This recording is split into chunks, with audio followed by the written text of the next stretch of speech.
Hey guys, Christian here from the Calcio Bros and welcome back. It's the first recap I've done in a couple weeks. With not too many games left, I'm going to try doing as many as I can before I start getting busy with school again. So here it is, and I hope you guys enjoy what we have to talk about. A lot of stuff did happen this weekend and we're going to get right into it. But just first off, I would like to say thanks to all you guys during our latest reaction video, the Derby d'Italia.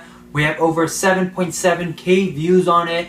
It is our most viewed video as well as our most controversial, as we see in some of the comments as in the video. I'm not going to apologize for some of the reactions because again it's in the heat of the moment, but I know there might have been different reactions if we had one of our friends who are Juventini in the video with us. It could have been a lot different. I just thought it would be a good way to even things out, if we're not all against Juve or against some of the calls made. I know some people in the comments stated there was calls against Juve that were missed. And again, because we didn't have anyone supporting Juve with us, it didn't help the situation as much. So now with our first game underway, played on Saturday at the midday game, which is between Milan and Verona. We had the Juve and Milan play the same day as they both have the Coppa Italia on Wednesday, the final there, a big game for both teams. Juve looking to compete for the domestic double, while Milan trying to get into Europa League place. But they also have to worry about the league just in case they do happen to lose. But here they did play well. Wasn't much in this game, as you can see. Verona didn't really push at all. They had already 1 foot in Serie B, and with this loss they have already been confirmed to be the second team relegated after Benevento. Game finished 4-1. Goals coming from Cialanoglu, Cutrone, Abate and Borini from Milan, while the young striker Sung Wong Lee, I believe that's his name, scores for Verona. Interesting thing here too is that Abate scores his first goal at the San Siro for Milan, and he scored against a team that was relegated. He scored against Bologna in the 13-14 season. They were relegated. Scored against Frosinone in the 16-17 season, and now scores against Verona in the 17-18 season. Basically scores against teams that are all condemned to relegation. So as much as that seems score, in a way he's a bit of curse there. So it's funny seeing that. And again, all 3 points for Gattuso's men there. Important victory for them. And I guess we won't see a Venetian derby next year in Serie A. Next game we had later that day, again, like I said, was the Juventus-Bologna matchup. They need to play again before the finals. Juve pulled away with an important victory as they want to keep that gap in front of Napoli. A little scare early on. Verdi put it away from the spot. A little, thing there as Rugani should have been sent off. There was some issues there with VAR, something wrong with the microphone from what I understood from the situation. But it was like a poor pass from Buffon to his defender, which the Bologna player took advantage of. That should have been a red card. At least a card was shown, but a red card because it was a foul on last man. What are your thoughts on that as well? But I do feel the tackle made on the Bologna player, it was like a 50-50. Not like, it was a bit of a dive, but it wasn't a dive. Like, there was not that much contact in my opinion. But in that situation, there was contact. He was going to go strike it on net. So in that case, I would have given the penalty to 2, but maybe a red card should have been given. Again, let me hear your thoughts. But right away, Juve came back. Allegri made a crucial substitution, putting on Douglas Costa, who came in and created all 3 goals pretty much. He crossed it in where Di Maio unfortunately put it in his own net, which was very unlucky. It was just an unlucky strike. Crossed it in for Khedira, who may have pushed Keita for the header, even though Mirante fully came out and missed it, but there was maybe a slight push on Keita for that Khedira goal, and then he assisted Dybala with his strike as well. And after this win, Juve went 7 points for the time being before Napoli played their game, but it was important for them to keep track because they want to win a record 7th consecutive Scudetto. Early morning game at 6:30, we had Udinese Inter, and Udinese are struggling still. After losing those 12 consecutive games, I believe it was 12-11, last week with a new coach in Tudor, they still didn't manage to win. They tied Benevento 3-3. They gave up a goal late on. Here they get crushed at home. Ranocchia, Rafinha, Icardi, Borja Valero all putting in goals. You see Fofana sent off. There's not much I can say. I don't know if it's just the mentality that Udinese have, that they're just broken. Their spirit, confidence, everything's just gone after those run of bad games. 12 out of their last 14 games have been losses. It's mind-blowing. Like, I don't know what they can do to rebound their season. They're close to the drop, and it's really hard to see Udinese going down after the years of success they had.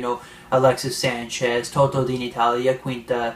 They had all these players, and to see them go down, it'll be weird if they do, because they're only a point out of the relegation zone. But Inter get the win they need in order to keep track on that Champions League spot. They have the 5th place pretty much secured, so they do have a European spot for sure. But they want to still keep track. They're only a few points behind Roma and Lazio.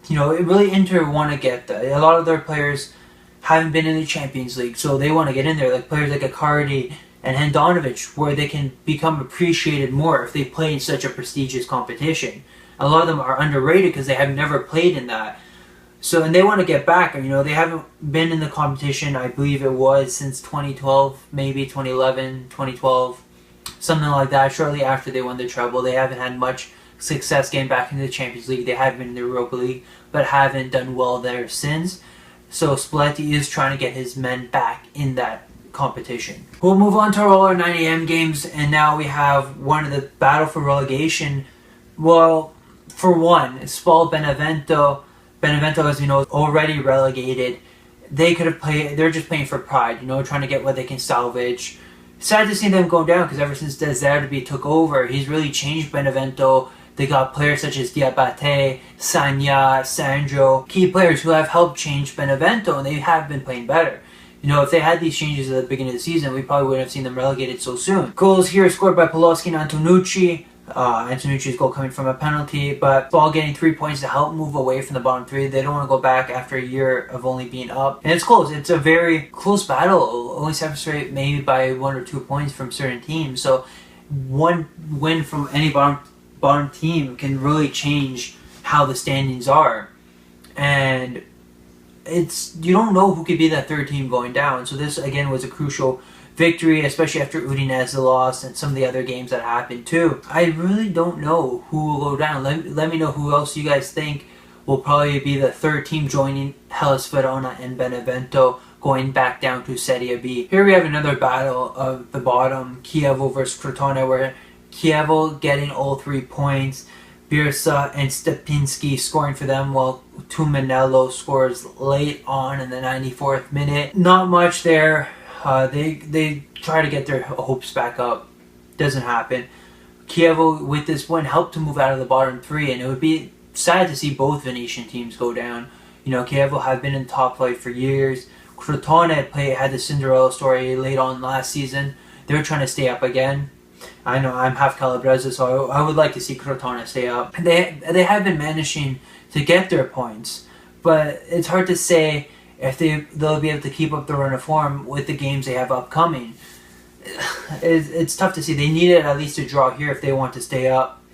Didn't happen. Chievo got the all 3 points, and they pull away from relegation, but they make it much more interesting as well. Genoa, Fiorentina. Fiorentina comes back in the second half to take it.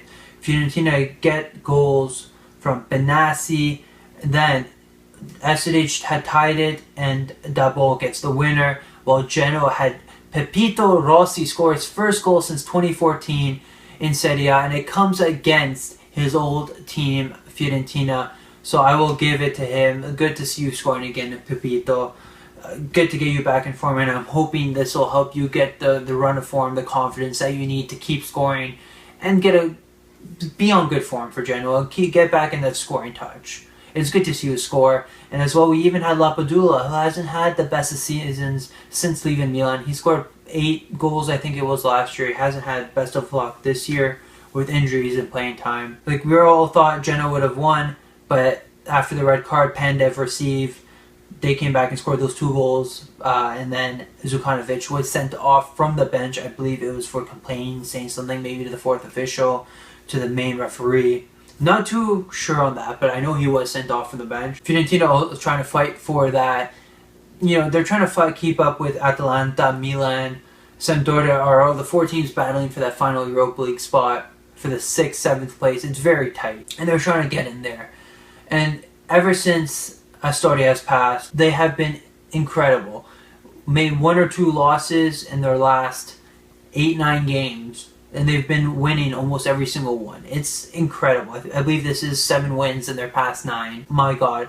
Astori is really watching over them. He's going to probably guide them maybe to that 7th spot. Who knows? It's still 2 games left. They still have to play Milan as well. So it'll come down to probably the final match day, because it also depends for next weekend's our big games, which we'll get into at the end of this video. Let me know if you think they can do it. We had another battle here for European action. Lazio fighting for the Champions League while Atalanta trying to chase Milan. Atalanta scores early on with Bado, who scored I believe it's his 3rd goal in Serie A this season, and he's a young guy who just know how to pick and choose. They have a really good scouting system. They know how to develop young players, and look at them, they're fighting again. It's incredible. It's a very young team. Gasparini knows how to utilize his older players with his younger players. I'll give it to him. Like, kudos to that. You just know, you guys have your system that you know how to manage, and you're achieving a success for a club like this. It's incredible. Lazio tied it late on with Caicedo. As we know, Immobile is out for the season, so he will probably lose his Capocannoniere title right now, especially with Icardi only being 1 goal back. It depends. Icardi could go scoreless, but the way he's going, this sort of delays Lazio's Champions League run. Their chances of getting automatic qualification, because if they finish 4th, they have to do playoffs, and that's not what no one ever wants to do playoffs, because you're not automatically guaranteed a spot in the Champions League, so they want to get in there. This tie didn't help them, especially with their city rivals winning later on in the day, which is a 2-point gap, while they're only 1 or 2 points ahead of Inter with a couple games left to play, and that Lazio-Inter game's at the final day of the season. So again, another important game at the end of this season, which will most likely tell us who will go where. It's so competitive this year. It's incredible, and that's what we want to see, a competitive Serie A. And it's glad to see these teams are fighting for it, and it'll be interesting to see who gets it, because we don't know. We really don't know. So let me know if you guys think Lazio will get that 4th spot or Inter will come back and get it from them. We will have to see next weekend how those games go, and we'll see at the end of the season once those 2 teams play. Final game of the morning, which I don't know what to say. Napoli tying Torino 2-2 and virtually hands Juventus the Scudetto as a 6-point lead is there. No way for Napoli to win it.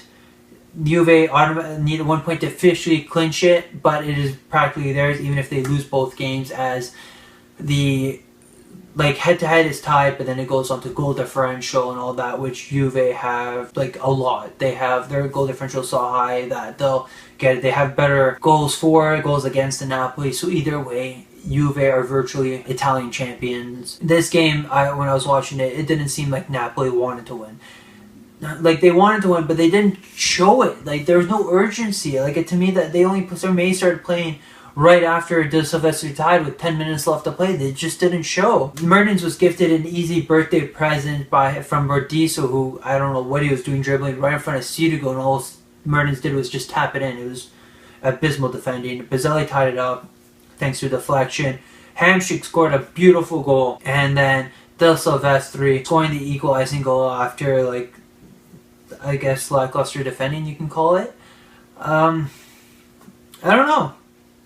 But again, I don't know what to say about this Napoli team. That's maybe not something they should take into consideration. They gave up on Champions League, Europa League, Coppa Italia just to win the Scudetto, and this is what happens, guys.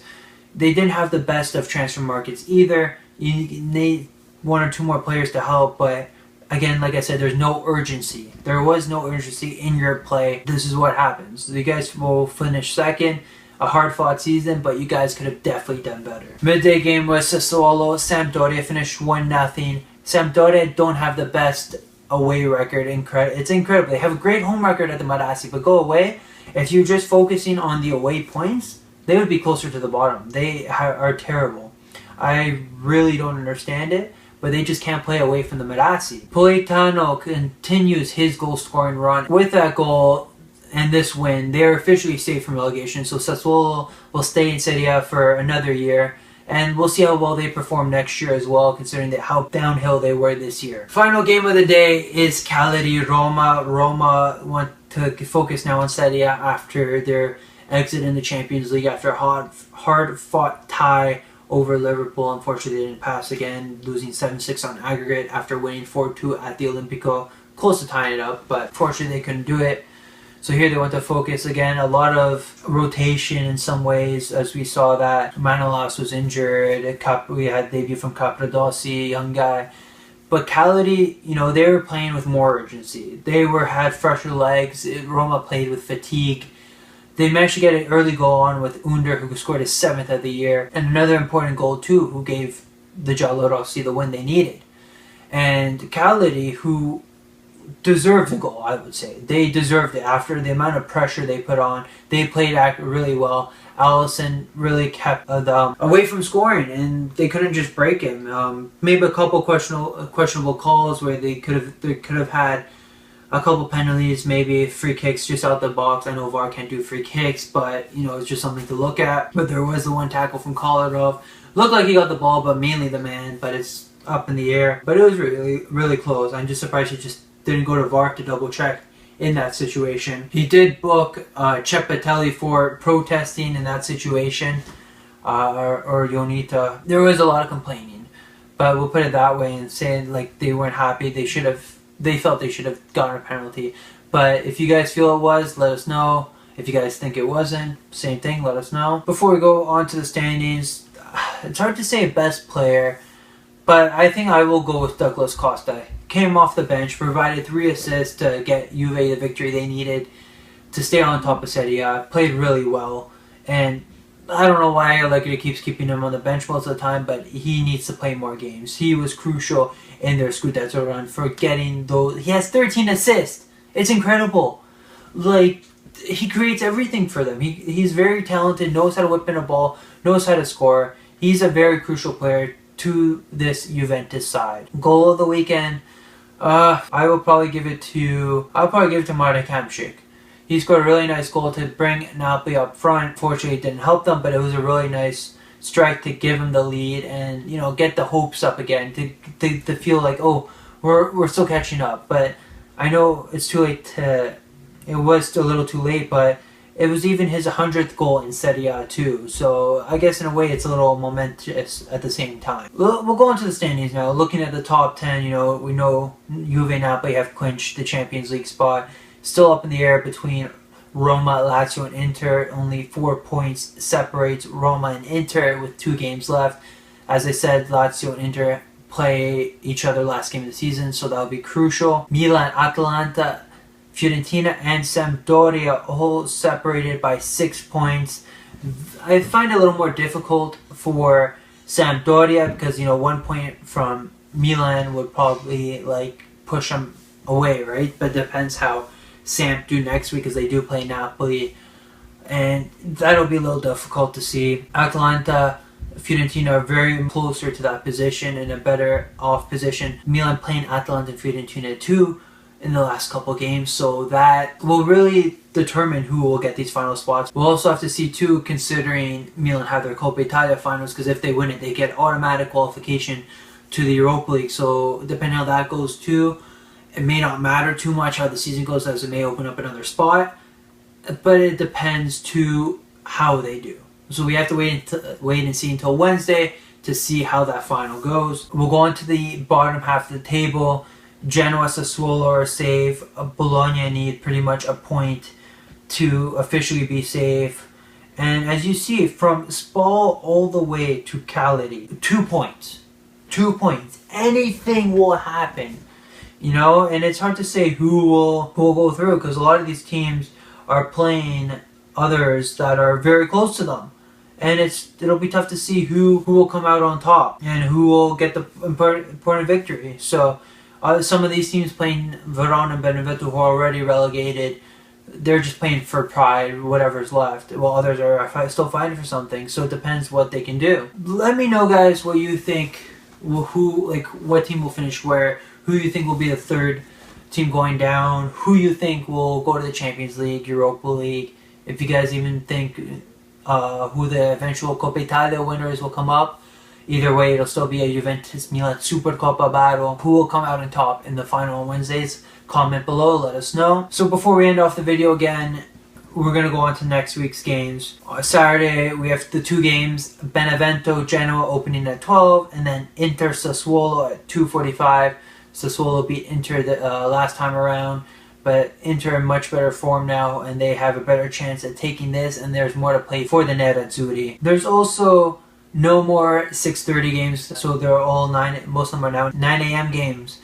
Bologna, Chievo, Crotone, Lazio, Fiorentina, Cagliari, Torino, Spal, Verona, and Udinese. So a couple of big games there, Verona, Udinese, crucial game at the bottom as Udinese want to beat Verona, who are already relegated to Serie B, in order to, propel themselves up away from the bottom and don't want to be relegated. Fiorentina will host Cagliari, and it'll probably be a little emotional considering Davide Astori did play for both of these teams. So maybe they'll do something, perhaps, in memory of him. Cagliari will probably do something. I can't say for sure, but I feel that they will, considering, they both retired his number 13, and they'll probably do something in honor of the late captain. Another game would be Crotone-Lazio, where Crotone need the 3 points to push themselves up, while Lazio also need the 3 points to push themselves up in the Champions League race against their city rivals and push them away from Inter, depending how they do on Saturday as well. We have a midday game too, Atalanta-Milan, a very crucial game. Again, we'll see how the Coppa Italia goes. I keep mentioning it because it is an important game for the Europa League spot. Depending if Milan don't win it, this is a crucial game, because if Milan manage to win in Bergamo, they can go 4 points up and will clinch the 6th place away from Atalanta. That means they won't have to worry about going through the qualification phases. We'll see who comes out on top, because will be a crucial game if Milan can't win. I do hope Milan can win so they don't have to go through that and can play with a lighter weight off their shoulders. But, we always got to hope for the best, right? And we also have two games at 2:45. Juve and Napoli are set to play together, as before this weekend came out, just in case it was still a 4-point gap. So, if they wouldn't play with anything, I guess, we won, so this... No, they wanted to play so no teams knew how the other was doing. We have Roma-Juve. It's a big game still, Juve, again, need just 1 point to officially clinch the Scudetto, while Roma want to fight for that Champions League spot as well, keep up, the 2-point gap over Lazio, maybe extend it again, depending how they do against Crotone. And then Sampdoria and Napoli, like I said before, Samp trying to still put pressure for that 7th place, at least, Europa League spot.